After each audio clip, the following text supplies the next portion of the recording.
So good day everyone, my name is Hernandez from DSM3C. So now I'm going to demonstrate to you on how to perform the endotracheal suctioning. So first we need to assemble the equipments and supplies that we will be needing. First is the suction machine. For the clean place, we have sterile suction catheter, normal saline or sterile water, sterile gloves, mask, face shield, alcohol swab, and stethoscope. For the sterile tray, we have sterile bowl and gauze pieces. Okay, so now we will proceed in the procedure. First, we need to explain to our patient what we're going to do and why it is necessary. So the purpose of endotracheal suctioning is to maintain the patient airway by removing the secretions.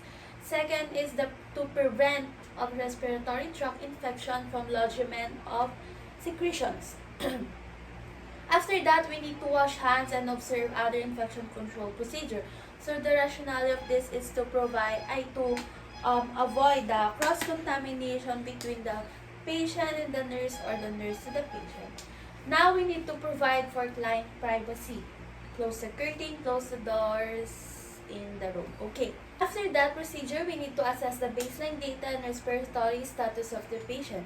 Now we need to provide for semi-Fowler's position to the patient, and now we need to wear masks and wear sterile gloves. And of course, we need to wash our hands.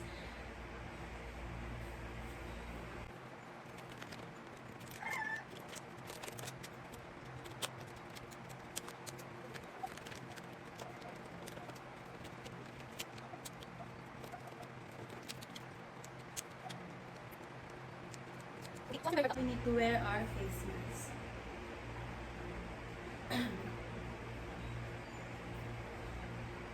Okay, after this, we need to open the sterile tray. Place the catheter into the sterile tray after removing from the pack. Okay, next we need to connect the suction catheter from the suction unit with other hand.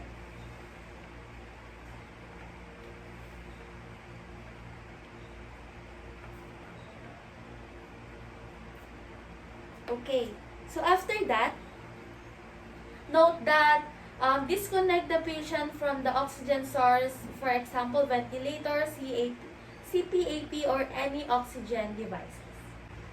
Okay, after that, we need to turn on the suction unit with the clean hand. Now, we need to pinch the catheter and insert the catheter without force until patient cough or as the feeling of resistance.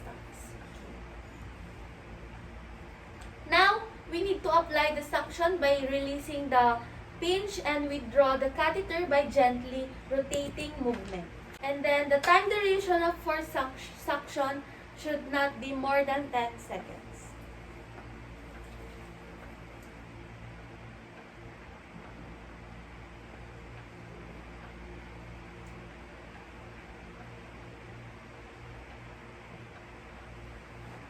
Okay, after that, we need to rinse the catheter from the sterile water until it becomes clear from the secretion.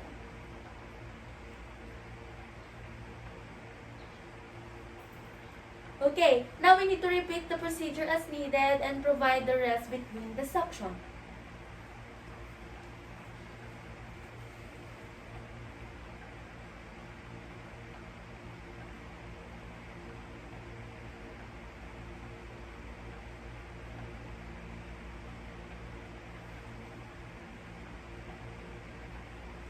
Okay, when the airway becomes clear, connect now the oxygen delivery system to the patient.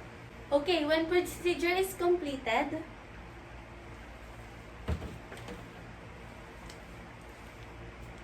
so when the procedure is completed, turn off the suction unit and disconnect the suction tubing from the suction catheter.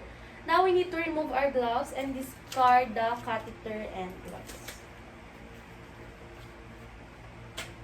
Now, for the aftercare, we need to wash hands and provide comfortable position with our patient. Now we need to auscultate the lung area of our patient.